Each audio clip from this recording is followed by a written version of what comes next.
Lui, c'est Huey Campbell, un gars lambda comme toi et moi. Sauf qu'on va voir comment il est passé d'un nul absolu à l'un des plus gros tueurs de super de l'univers de The Boys. Installe-toi confortablement parce qu'en plus de te raconter l'histoire complète de The Boys, je vais te dire comment l'histoire se termine dans les comics. Et tu vas être choqué. Eh ben, y a pas de spoil, t'inquiète. Comme je l'ai dit, lui, c'est Huey Campbell, un mec normal. Il a un taf classique de vendeur, une copine, bref, tout va bien. Il se sent en sécurité grâce aux super qui protègent la population. Mais d'ailleurs, c'est qui ces fameux super? Pour faire simple, ce sont des élus qui ont reçu des pouvoirs à leur naissance, comme si Dieu les avait bénis un petit peu. Ils utilisent leurs capacités spéciales pour arrêter des dangereux criminels. Que pourrait-il mal se passer? Que l'un d'entre eux tue sans faire exprès la petite amie de Huey? Non, ce serait impossible, j'en mets ma main à couper. Merde, c'est con ça. Purée, ce super, il y est pas allé de main morte. Ok, j'arrête les blagues sur les mains, j'en mets ma main à couper. Qui a levé la main pour que je continue? Personne. Donc ouais, la copine de notre héros vient tout juste de se faire exploser en pleine rue par un super. Comme ça. Très vite, les médias prennent l'affaire en main, mais les choses se calment rapidement. La société responsable des héros, nommée Vought, s'excuse publiquement. C'était un malheureux accident, quelque chose de rare. Mais ça arrive. Sauf que Huey n'arrive pas à tourner la page. Il commence à vouer une haine terrible envers A-Train, le héros responsable de tout ça. Il n'a plus aucune énergie, se sent fatigué. Mais attends, Pour en revenir à nos moutons, peu après, un homme lui rend visite. Son nom, William Butcher. Il travaillerait pour la CIA et traquerait les super, responsables de crimes, mais n'étant pas traduits en justice. Il ouvre les yeux à notre personnage principal, les héros ne sont pas aussi blancs que ce que les médias essayent de faire croire. Ils boivent, se droguent, commettent des crimes et vivent dans une luxure extrême, à l'opposé des principes qu'ils prêchent.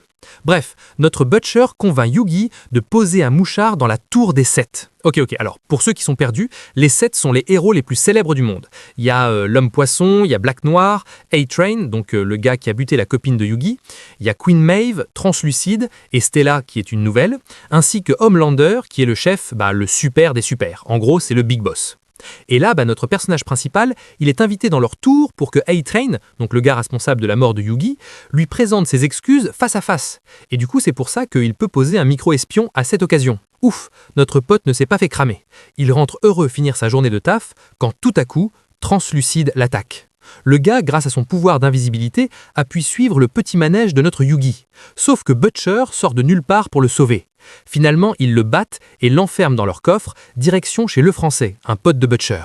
Étant donné que Translucide a vu la tête de tous les persos que je viens de vous citer avant, tous s'allient pour le tuer. Il n'y a pas moyen de le laisser s'enfuir parce que sinon c'est la mort assurée. Sauf qu'il y a un léger petit souci, la peau du gars est super ultra résistante, c'est-à-dire qu'il résiste aux balles, il résiste aux perceuses et même à l'électricité. Bref, sauf que le Français lui trouve une petite solution, lui enfoncer sa baguette dans la brioche. En gros, il lui fout un C4 dans le cul. Mais, juste avant de le faire exploser, il remarque un truc. Le protecteur survole le quartier à la recherche de son collègue héros. Et oui, le Translucide, là, ça fait plus de 24 heures qu'il a disparu de manière inexpliquée. Heureusement, le Français détend l'attention du protecteur, qui part loin de là. Yugi fait péter l'homme invisible pour se venger de ce que sa copine a subi. Ça y est, il a tué son tout premier super. Bon, là je vous présente un nouveau personnage. Lui, c'est La Crème, un autre pote de Butcher et du Français. Il accepte de rejoindre notre petit groupe lorsqu'il apprend que Translucide a été tué par l'un d'eux. De ce qu'on peut comprendre à première vue, chacun d'entre eux a une histoire liée de près ou de loin à celle d'un super qui aurait tué un de leurs proches, ce qui nourrit chez eux une haine énorme envers ces êtres qui ont des pouvoirs. Sauf que buter un gars avec des pouvoirs, c'est quasiment impossible, parce qu'une bonne partie possède de base la force super forte, plus résiste aux balles. Donc là, avoir tué l'un des 7, ça ouvre l'horizon des possibles comme jamais. Bref, parenthèse fermée. Ensemble, ils découvrent que A-Train, donc encore une fois le héros responsable de la mort de Yugi, se dope au composé V. En gros, ça serait une substance qui booste les pouvoirs. Au cours de leur enquête, ils mettent la main sur une femme muette possédant elle aussi des pouvoirs, sauf qu'elle est prisonnière d'un espèce de groupe qui est à la fois lié à A-Train et à Vought, alors que, pour rappel, Vought c'est l'entreprise qui possède les super, et ils ont aucun intérêt à enfermer l'un de leurs propres super, puisque y en a plein qui font n'importe quoi et qui sont pas enfermés. Donc c'est un petit peu bizarre cette histoire. Petit interlude, le vol 069 se fait attaquer par des pirates de l'air. Qu'allons-nous faire? Pas de panique, je suis beau, musclé, je suis l'Amérique. C'est parti. Ah ouais, non, c'est chaud, le moteur est en flammes. Je peux pas porter l'avion. Ça va être compliqué, même si je suis l'Amérique. Comment ça, ces gueux d'Américains veulent que je les porte? Je vais tous vous cramer, bande de fils de pute. Mais attends, pourquoi est-ce que je fais un sketch sur cette partie alors que c'est littéralement ce qui se passe dans la série? Je m'attendais à quoi aussi? Nos chers camarades creusent encore plus, et là c'est le choc. Ils ont la confirmation que les super sont des êtres créés à partir du composé V.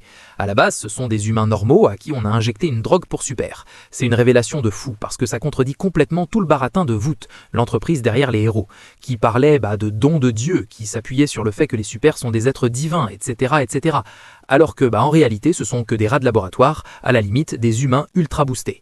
Bon, les choses avancent de plus en plus. Notre petit groupe finit par se faire repérer. Vought connaît leur nom, leur visage et même celui de la fille avec des super pouvoirs, la muette là.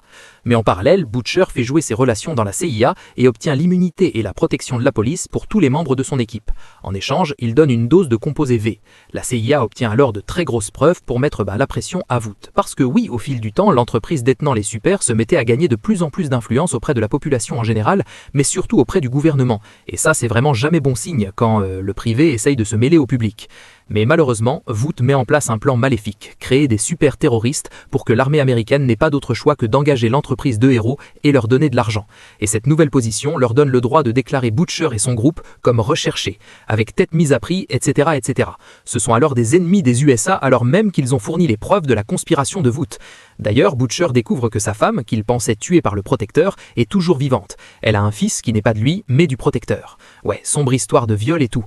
Et en fait, c'est vraiment une dinguerie parce que, à la base, ce qu'il faut savoir, c'est que le protecteur a été créé vraiment de rien, quoi. Il n'est pas né de quelqu'un, juste il a été créé en laboratoire. Donc ce qui fait que de fait, il est stérile. Et là, il n'a pas été stérile, il a donné un fils. Et en plus de ça, l'enfant semble également avoir des pouvoirs, alors que lui, il n'a pas été boosté au composé V, c'est purement naturel. Sauf que tout ça, le reste du groupe n'en a aucune idée. Pour le moment, leur pote Butcher a juste simplement disparu et c'est tout. Eux sont encore recherchés et plus ils enquêtent, plus ils trouvent des trucs sales. Typiquement, ils trouvent que des gens s'amusent à faire entrer illégalement des super terroristes aux États-Unis. Et ça, ils décident de le révéler à la chef de la CIA. Elle comprend alors qu'un complot de grande envergure se trame. Mais pile à ce moment-là, sa tête explose. Fini les avantages et la potentielle grâce qu'elle aurait pu leur octroyer. Mais dans tout leur malheur, Butcher réapparaît. Il révèle à ses amis que le protecteur a un fils, mais surtout il contacte Mallory, une ex-boss de la CIA qui avait fondé à l'époque le groupe des Boys, une unité spéciale anti-super. En gros, les Boys, c'est ce nouveau groupe avec les gars actuels dont je vous ai parlé, c'est-à-dire le français, Huey, la crème, Butcher, etc., etc., et la fille au super pouvoir. Elle leur promet pas mal d'avantages s'ils parviennent à livrer au gouvernement un de ces super terroristes. C'est ce qu'ils essayent de faire. Mais évidemment, les 7 sont mis sur le coup, parce que si les États-Unis découvrent que Vought a conspiré, c'est la fin de Vought, ça c'est sûr et certain. C'est pour ça que Vought a mis les 7 sur le coup. Bref, le super terroriste est retrouvé et tué. Mais heureusement, les boys parviennent à fuir. Ils sont sains et saufs, mais auront perdu leur passe à la CIA. Hop, vous savez pourquoi vous devriez vous abonner? Je ne fais pas d'erreur. Je ne suis pas comme chacun d'entre vous. Je suis plus fort, je suis plus malin. Je suis meilleur. Je suis meilleur! Et les ennuis sont loin d'être terminés. Ah oui, au passage, Exit Stormfront, la nouvelle qui remplace Translucide dans les 7. C'est en mode j'ai oublié, comme si c'était pas important. D'ailleurs, il faut que je vous parle plus en détail de la relation entre Starlight et Yugi. En simple, l'un et l'autre se sont rencontrés au hasard dans un parc et le courant est super bien passé. Ni l'un ni l'autre ne connaissaient la vie de l'autre, tout simplement, ce qui fait qu'ils ont appris à se connaître en étant vraiment eux. Et finalement, même après avoir découvert que Starlight était une super et que Yugi détestait les super, ils ont décidé de se mettre en couple. Au passage, Yugi a ouvert les yeux à sa copine sur tous les agissements de Vought et des super, ce qui fait que la fille a décidé de rentrer dans le groupe des boys en les aidant de temps en temps dans leur mission. Évidemment, elle fait ça sous couvert, puisque Vought recherche toujours nos amis. Et oui, du coup, Starlight s'est mise en couple avec un criminel, mais bref, on s'en fiche. Bon, du coup, il faut que je vous parle vite fait de Stormfront. Alors déjà, elle, c'est quelqu'un de pas très net. En fait, elle est carrément raciste, provocatrice, elle est liée à Vought d'une manière assez particulière, et en fait, elle pourrait carrément être la clé pour faire couler la multinationale. Parce que oui, au final, le scandale du composé V, il est sorti. Le monde entier a appris que les héros sont des humains normaux drogués depuis leur naissance. Sauf que Vought accuse une section scientifique interne de l'entreprise pour limiter la casse auprès de l'opinion publique. Ce qui fait qu'ils ont réussi à ne pas couler, tout simplement. En fait, c'est vraiment une dinguerie. Il faut imaginer le truc. Merci d'avoir accepté cette interview, monsieur le directeur. Votre entreprise d'armement fait des profits records cette année. Mais qu'avez-vous à dire pour les massacres des milliers d'innocents à cause de vos missiles? Nos missiles? Je vois pas de quoi vous parlez. On n'a jamais fait de missiles, nous. Ah bon? Vous pensez? Moi, je pense pas. C'est un complot. Notre entreprise d'armement est une entreprise éthique, madame. Éthique. On ne tue personne avec nos armes. Bon, entre-temps, on découvre qui est vraiment Stormfront, et accrochez-vous parce que niveau subtilité, ça vole pas très haut.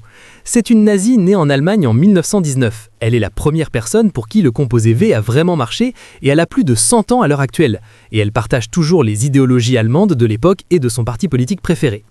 Toutes ces infos, elle les révèle à Homelander, qu'elle brosse dans le sens du poil en lui disant qu'il pourrait être le chef de l'armée de héros qui irait purifier la Terre, et tout le blabla, vous connaissez la chanson. Super. Et sinon, il y a quelques avancées supplémentaires pour nos boys. L'un des scientifiques les plus importants de Vought, maintenant à la retraite, a accepté de témoigner devant le Congrès des atrocités faites par l'entreprise durant de nombreuses années. Notamment le fait que Homelander ne soit qu'une espèce de bébé éprouvette élevé en laboratoire et sur lequel a été faite de très grosses quantités de tests inhumains. Et en fait, s'il révèle ça, ce serait une bombe, parce que tout simplement, les gens pensent que Homelander est un garçon comme les autres, qui a obtenu des pouvoirs et qui, grâce à ça, aide l'Amérique. Et en fait, ça c'est un truc avec lequel Vought communique en permanence. Ils font des films, des séries, des espèces de faux documentaires, où le protecteur, il revient dans sa maison d'enfance, etc. Donc là, ce serait vraiment une folie. Sauf qu'au moment de témoigner, des têtes explosent, littéralement, dans la salle d'audience, et notamment la tête de notre scientifique. Encore une fois, quelqu'un qui aurait pu faire tomber Vought, mais qui se fait stopper juste à temps. Vous vous souvenez du petit-fils du protecteur ? Bon, pendant longtemps, son père n'était pas au courant de son existence, sauf que depuis qu'il l'a découvert, il ne le lâche vraiment plus.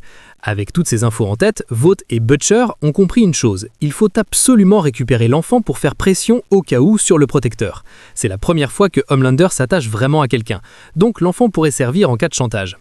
Actuellement, aucune arme n'est assez puissante pour arrêter le champion de Vought, donc ce serait l'un des seuls moyens de le contrôler. Du coup, les boys sont mis au courant, et l'équipe est mise sur pied. Au même moment, ils font sortir dans la presse les dossiers sur la nazie Stormfront. Sauf que le sauvetage de l'enfant ne se passe pas comme prévu. Déjà, Stormfront se pointe, justement. Stella et Kimiko, donc la fille muette avec des super-pouvoirs, se battent contre elle. Sauf qu'elle est plus expérimentée, elle prend le dessus, mais Maeve arrive.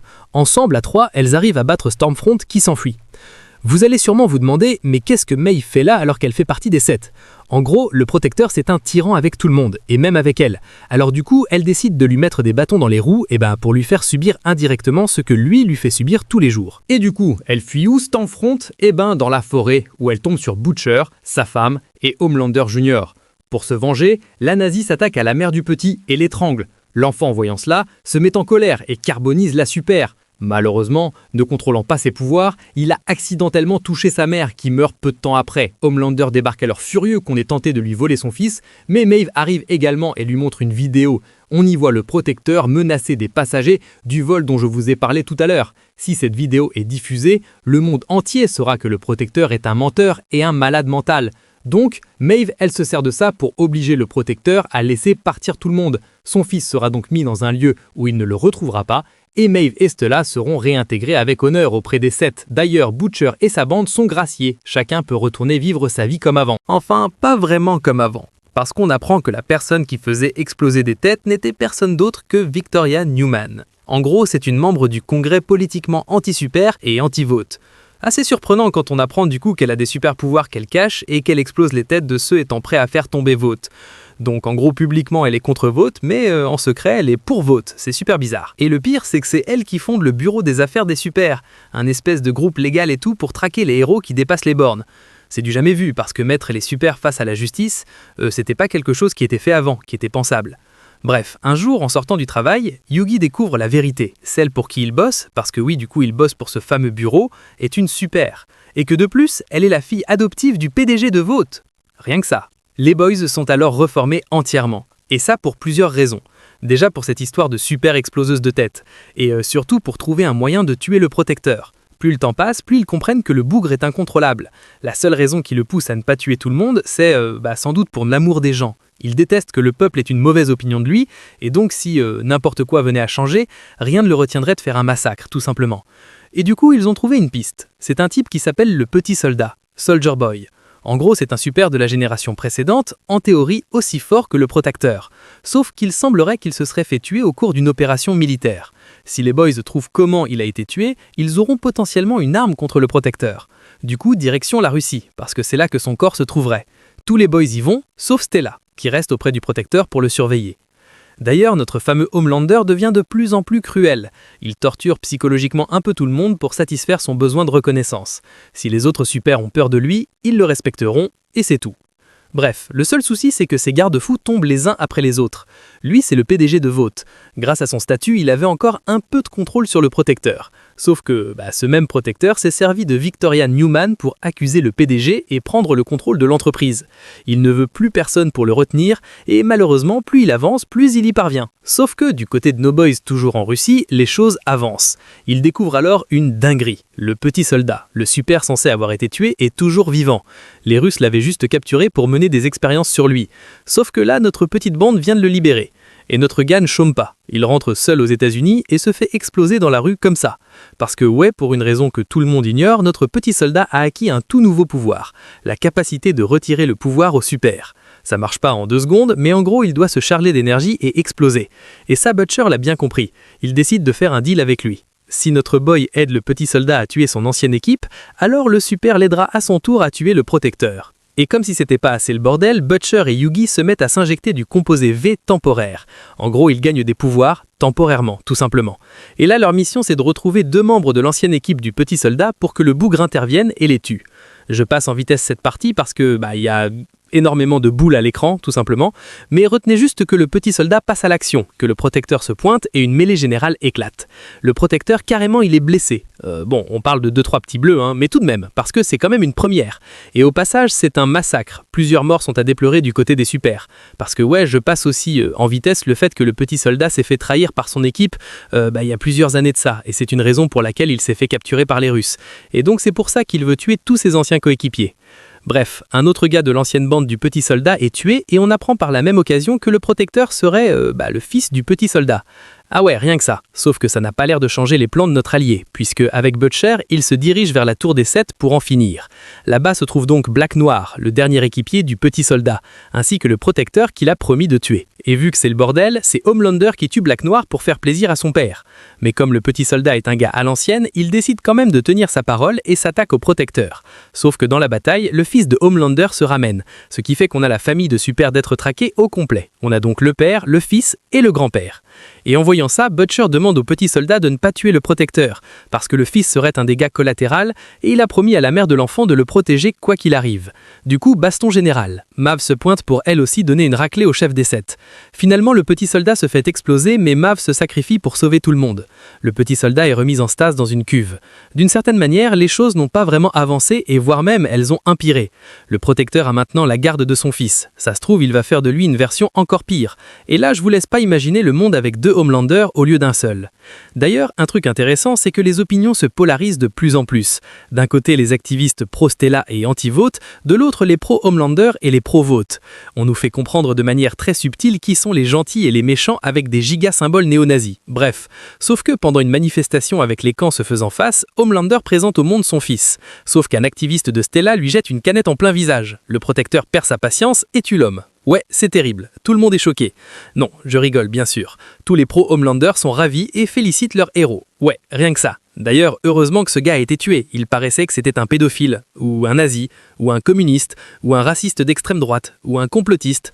Enfin, on sait pas vraiment, mais en tout cas, il le méritait, c'est sûr. Bon, constatant tout ça, Stella décide enfin de quitter les 7. Comme elle possède plus de 100 millions d'abonnés sur Instagram, elle sait qu'une partie non négligeable de l'Amérique est derrière elle. Cela la pousse à s'engager de manière militante avec l'association qu'elle a créée. Son but est de limiter l'accès aux super aux instances de pouvoir des États-Unis. Sauf que Vought, eux, ils sont appuyés par le protecteur. Et ce qu'ils font, c'est qu'ils corrompent, ils menacent, ils tuent, ils complotent à tour de bras pour accéder à la gouvernance. Ah, et d'ailleurs, ce mec, c'est pas Black Noir, vu que je vous ai dit qu'il a été tué avant. C'est juste un super qui a été habillé comme Black Noir pour faire croire à la population qu'il ne s'est rien passé. Bon, on a 2 gros soucis. Le premier, c'est que le fils du protecteur commence de plus en plus à écouter son père avec qui il vit en permanence. Des trucs du genre « Fils, les humains sont des jouets jetables, nous sommes des dieux. Tu vois, les humains sont là pour nous servir. Et non, je n'ai pas un problème d'ego. » Et sinon, le deuxième gros souci, c'est que les boys sont en train de se déchirer. D'un côté, Butcher commence à décliner.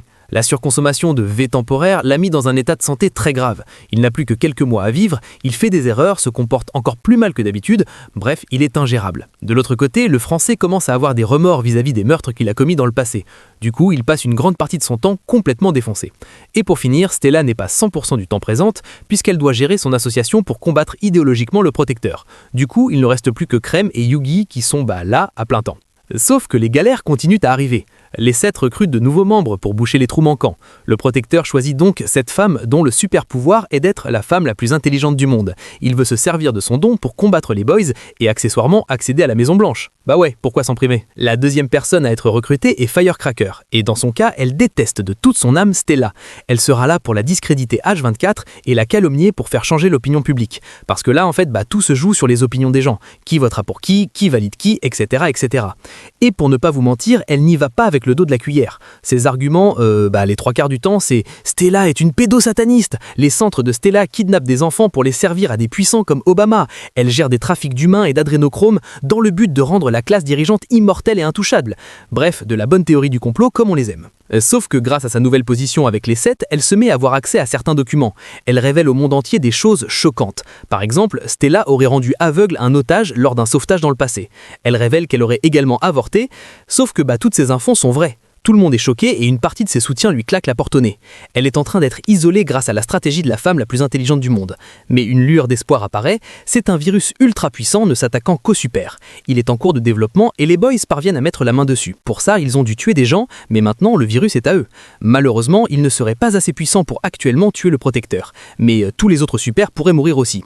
Léger détail, le français, donc qui est revenu de sa défonce perpétuelle, bosse toujours dessus, et donc ils n'ont qu'une seule dose. Mais ce n'est pas tout, parce que les choses continuent de plus en plus à s'emballer.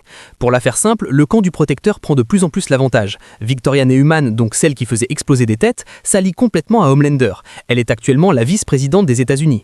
Elle et le président se sont fait élire avec le soutien du protecteur. Sauf que là où c'est le bordel, c'est que le président est en secret allié à la CIA pour faire tomber les super. Et ça, le protecteur finit par l'apprendre.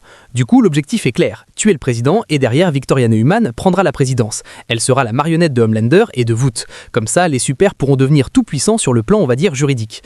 Parce que le délire s'arrête pas là. Ah non, nos méchants comptent mettre tous les anti-super dans des camps pour que plus aucune opposition ne limite les héros.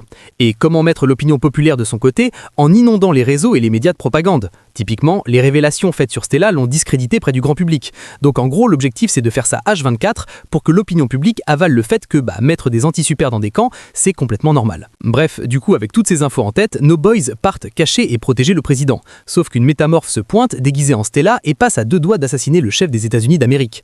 Pendant ce temps, dans les bureaux de Vought, les super massacrent tous les employés ayant des dossiers compromettants sur n'importe qui.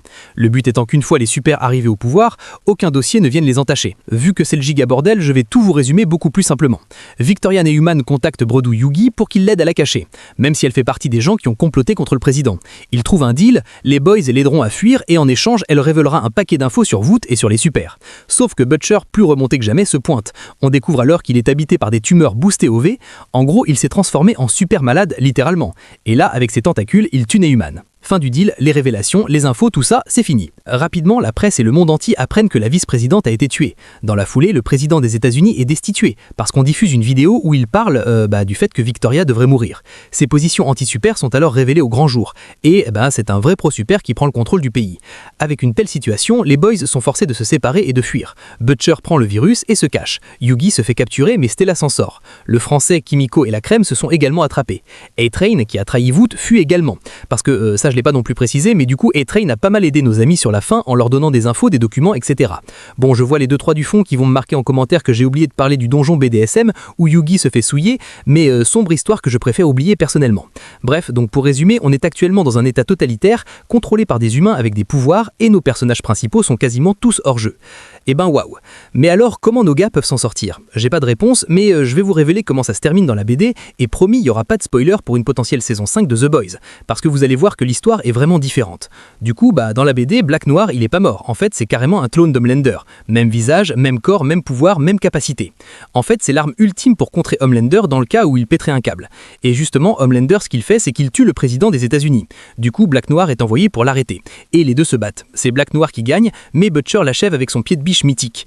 Il mourra quelques temps plus tard, et du coup, l'un des seuls qui survit, c'est Yugi. Voilà, tout simplement.